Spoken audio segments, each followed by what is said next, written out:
Olá, queridos! Como vocês... essa é a Nath do Futuro Editora, que no caso vai ser a Nath do Passado Editora pra vocês, mas tudo bem. Essa é a Nath do Futuro Editora. Essa série foi dividida em 3 vídeos diferentes, então se você não viu o vídeo da semana passada, onde eu entrei mais no detalhe de como eu planejo as minhas viagens, eu te indico aí ver. Eu vou deixar o card aqui em cima, ou aqui em cima, eu não sei o lado. Então, se vocês quiserem ir lá conhecer um pouquinho mais do meu processo de planejamento, como sempre eu digo, é muito pessoal. E se preparem então para a semana que vem, que tem mais um vídeo dessa mesma série de Q&A. Então, é isso aí, gente. São muitas perguntas, vocês estão super curiosos de como viajar e não pagar tão caro assim.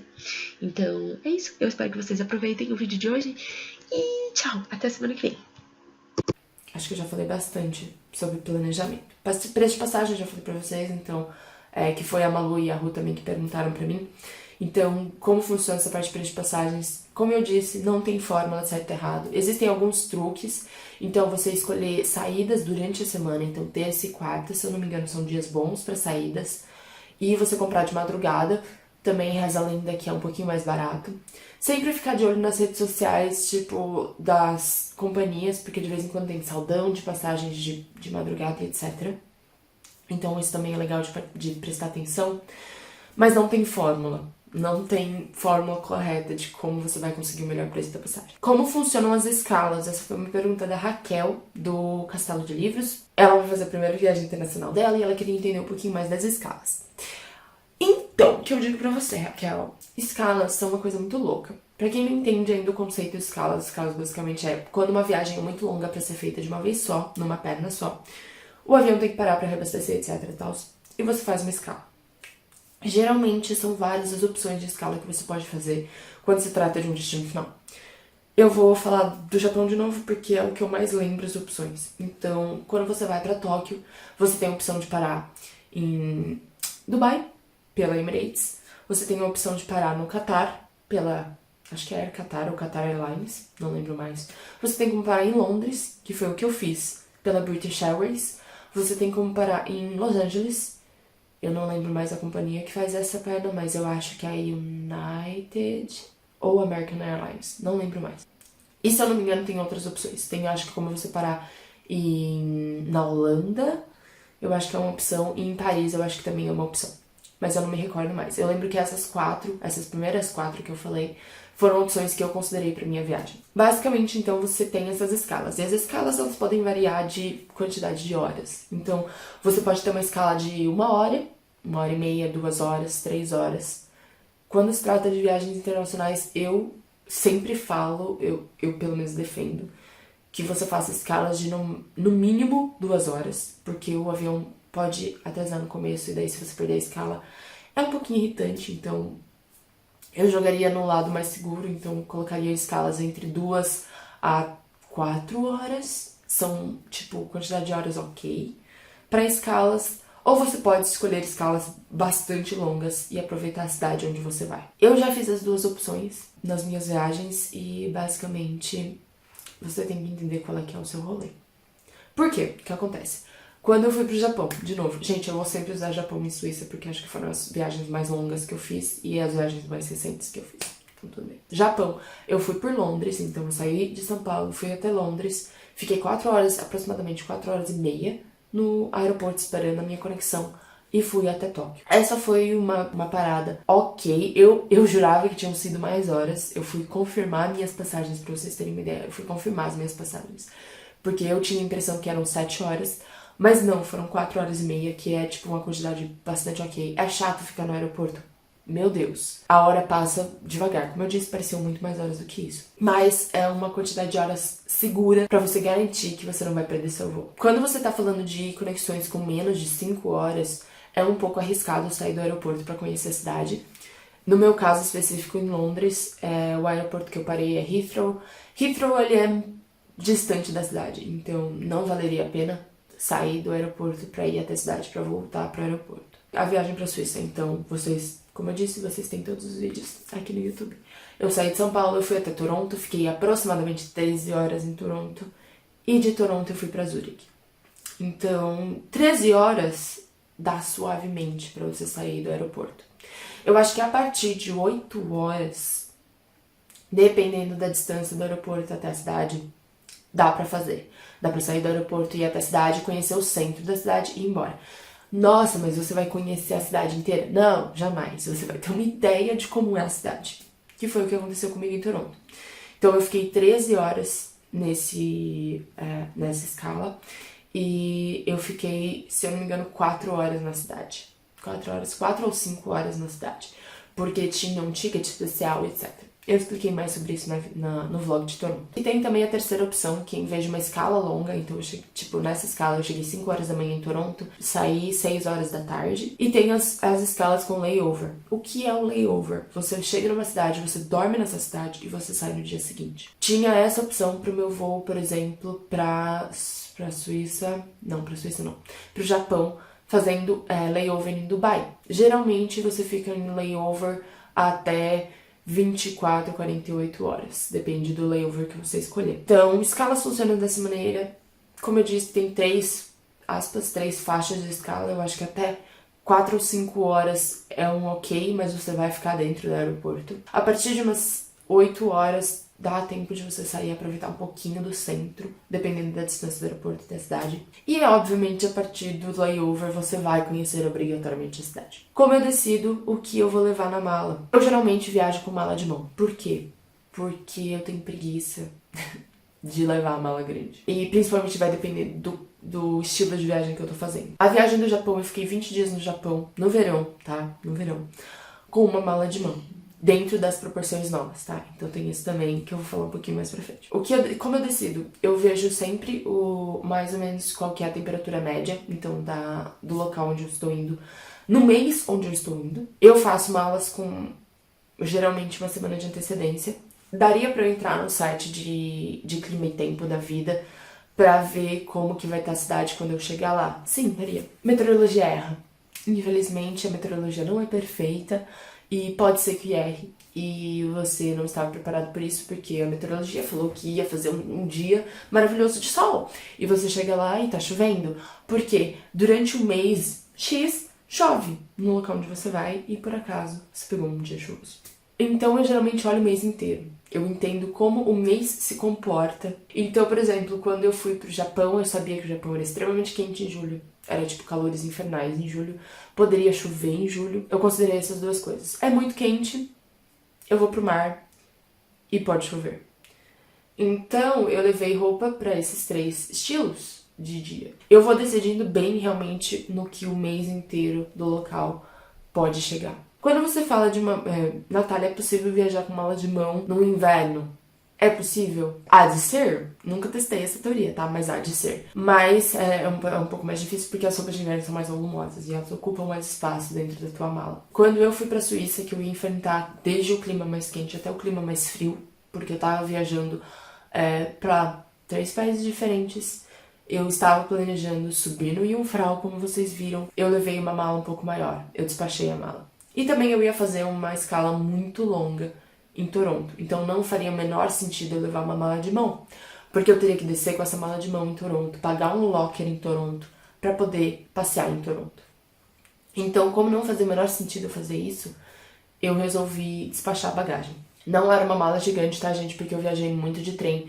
E se tem uma coisa odiosa pra se fazer nesse mundo, é viajar de trem. Viajar, fazer várias viagens pequenas durante uma viagem grande, com malas grandes ou com mais de uma mala. Então eu sempre opto por malas menores, mas que já conseguem, assim, me dar todas as opções que eu queira. Particularmente de sapatos, eu geralmente levo tênis. Então se eu vou pra um lugar quente, eu levo tênis e um chinelo, por exemplo, ou uma rasteirinha. Se eu vou pra um lugar frio, eu levo tênis e uma bota. Eu não levo uma opção muito grande de sapatos, porque sinceramente, sapatos ocupam muito espaço na mala. E eu levo bastante roupas que eu posso fazer trocas. Então, uma blusa que combina com 3 partes de baixo diferentes.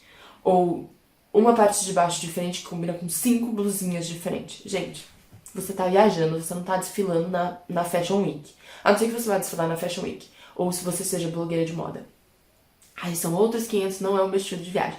Mas eu sempre faço isso. Então eu pego várias peças que podem se intercambiar. Aí veio uma pergunta da Lídia. Ela me perguntou como viajar só com mala de mão de acordo com as novas regras. Se vocês não sabem, agora as regras de aeroporto para mala de mão mudaram um pouquinho. No Brasil, tá? Fora do Brasil já era um pouco mais, regularizado isso.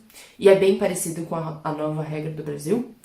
Então, a regra antiga, você tinha que somar as dimensões da tua mala e devia dar menor ou igual a 115 centímetros. Hoje, eles têm medidas específicas, eu acho que todas as companhias aéreas estão aplicando essa mesma regra, e os aeroportos estão checando essa. Qual é a regra nova? Largura de 35 centímetros, profundidade de 25 centímetros e altura de 55 centímetros de mala. No mundo afora, tá? No mundo afora. Qual é o padrão? A altura de 55 centímetros é para todos os lugares. Eu tenho uma mala de mão que ela compreende dentro desse rolê aqui e eu nunca tive problema com ela em lugar nenhum, ok? Então, a altura de 55 centímetros é bastante comum em todos os lugares que eu já fui, que eu li as regras também antes de fazer esse vídeo.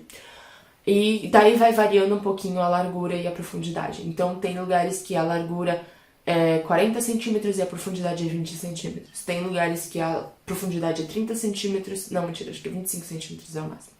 E a largura é um pouquinho menor. Aí vai do local. O que eu falo sempre para as pessoas que me perguntam mala de mão: confirme com a sua companhia aérea. Você vai fazer um voo que tem 2 companhias aéreas. Confira no site das 2 companhias aéreas e tente achar uma mala que compreenda dentro das regras das 2, caso as regras forem diferentes. Geralmente, essas medidas são bastante aceitáveis. E eu nunca tive problema. Eu tenho uma mala que é limite nessas medidas, então ela é 35 por 25 por 55. E essa é a mala que eu uso geralmente para fazer as minhas viagens internacionais, quando eu tô levando minha mala de mão. E eu nunca tive problema com ela. Pra mim, quais são as dicas de viajar só com mala de mão? Esse rolê de roupas intercambiáveis é essencial. E não surtar no sapato, gente. Sapato ocupa muito espaço dentro de mala. Como eu disse, eu viajo geralmente com 2 pares de sapato, 3 se eu for muito generosa. Então eu sempre viajo com o par de sapato que mais ocuparia espaço na minha mala e coloco os outros pares de sapato dentro da mala. Então, geralmente, quando eu viajo de bota e tênis, eu vou de bota e levo tênis dentro da mala. Quando eu viajo de tênis e rasteirinha, eu vou de tênis e levo a rasteirinha dentro da mala. Então, eu sempre escolho o que vai ocupar menos espaço dentro da mala para poder ir dentro da mala, e o outro eu vou usando durante o voo. Como escolher a hospedagem? Foi uma pergunta da Ru. Depende do seu estilo de viagem. O meu estilo de viagem, particularmente, é bastante econômico na parte de hospedagem. Eu não tenho o menor problema de ficar em hostels, eu não ligo de ficar em hostels, e eu até prefiro ficar em hostels, por 2 motivos. Hostels são extremamente baratos, e segundo motivo, você conhece gente, e é muito gostoso conhecer gente em hostel, principalmente se você está viajando solo. De novo, eu vou usar as 2 viagens que eu tô usando de referência, a viagem da Suíça e a viagem do Japão. A viagem do Japão, a gente ficou em 3 tipos diferentes de hotéis. Então, a gente ficou em hostels. Em Tóquio, a gente ficou em hostel. Em Kyoto, a gente ficou em hostel. E em Fukuoka, a gente ficou em hostel. A gente ficou em hotéis tradicionais ocidentais, que foi, no caso, um só, em Okinawa. E a gente ficou em Ryokan, que é um hotel tradicional japonês. No caso, foi um só e foi em Hakone. São 3 estilos diferentes de hospedagem com 3 pontos de ver, preços diferentes. Então, assim, quando a gente tá falando de hostel, você vai pagar geralmente por uma cama ou por um quarto individual, caso você não queira dividir o seu quarto. Totalmente compreensível, tá, gente? Não julgo ninguém que não queira dividir seu quarto. E daí você vai pagar, em geral, muito barato. Mas assim, muito barato. Quando eu estive no Japão, então... no Japão, por exemplo, a gente pegou só quartos individuais, porque a gente tava em 3 pessoas, a gente já ia ocupar bastante camas, então a gente acabou fechando realmente os quartos privados pra gente. Geralmente, quando a gente tá falando de hostel, você tem que dividir seu banheiro. Não são todos os hostels que têm a opção com banheiro fechado, então no quarto. Quando você pega um quarto individual, vem com banheiro individual. Não são todos os hostels que têm isso. Por exemplo, nos hostels que eu fiquei no Japão, nenhum deles tinha banheiro incluso no quarto, tipo, dentro do quarto, na suíte. Não tinha. Se você tem nojinho de banheiro, etc., cara, fique num hotel mais simples. Ou consiga algum hostel que tenha o banheiro incluso no quarto. Eu nunca tive nenhuma experiência ruim com banheiros compartilhados, tá? Eu acho que a experiência mais, aspas, trash, não foi tão trash assim, mas foi a mais estranha. Foi acho que bem na Suíça, onde eu fiquei num hostel extremamente gigante. Eu fiquei num quarto com 30 camas. Pois é. Em vez de ter uma porta pra separar os boxes, etc., que é o que geralmente acontece, tá? Era o que eu tava acostumada. Eram cortinas, então assim, se alguém abrisse a porta e viesse uma rajada de vento, pode ser que, tipo, a cortina balançasse e a pessoa te visse, etc. Que é um pouquinho desconfortável e foi a única vez, eu acho que foi o único hostel que eu já entrei na minha vida que foi esse o caso. Então, tipo, é muito específico. Pra escolher a hospedagem, eu uso Booking, eu uso bastante Booking. E quando eu tô mais, tipo, quando eu tenho certeza que eu vou usar hostel, eu geralmente pego pelo Hostel World. Então, esses são os dois sites que eu gosto bastante. E um mais específico para todos os tipos de hospedagem, um mais específico para hostels. O que mais que eu posso falar de hospedagem? Ah, é verdade, tem um negócio nos hostels que tem alguns hostels que tem o café da manhã incluso. E, gente, se você conseguir um hostel com café da manhã incluso, pega ele, porque geralmente os cafés da manhã são muito bons. Eu consegui pegar. Eu peguei um hostel. Nossa, melhor hostel da minha vida, gente. É tipo. Tá bom. Talvez não seja o melhor hostel da minha. Eu não sei. Em questão de tipo. Sei. Ai, não sei explicar. Mas um dos melhores hostels que eu já fiquei na minha vida foi em Portugal, em Lisboa. Eu não vou lembrar o nome, mas eu vou deixar aqui anotado no lado pra vocês. Gente, que maravilhoso. Os quartos eram incríveis. Então, o quarto que eu peguei era compartilhado. Era um quarto, se eu não me engano, de 6 camas misto. Fui eu e uma amiga minha pra Lisboa, como vocês viram. E, gente, o café da manhã era magnífico naquele lugar. E tava incluso. Eu não sei. Era maravilhoso, gente. Tinha panquecas. Tinha uma pessoa fazendo panquecas de manhã pra você. No hostel. Então, assim, gente, se você conseguir um hostel com café da manhã, vá. Porque vale bastante a pena. E alguns hostels também, eles oferecem café da manhã por um custo. De vez em quando vale a pena, de vez em quando não vale. Presta bastante atenção e pensa bastante no que você, no objetivo da sua viagem.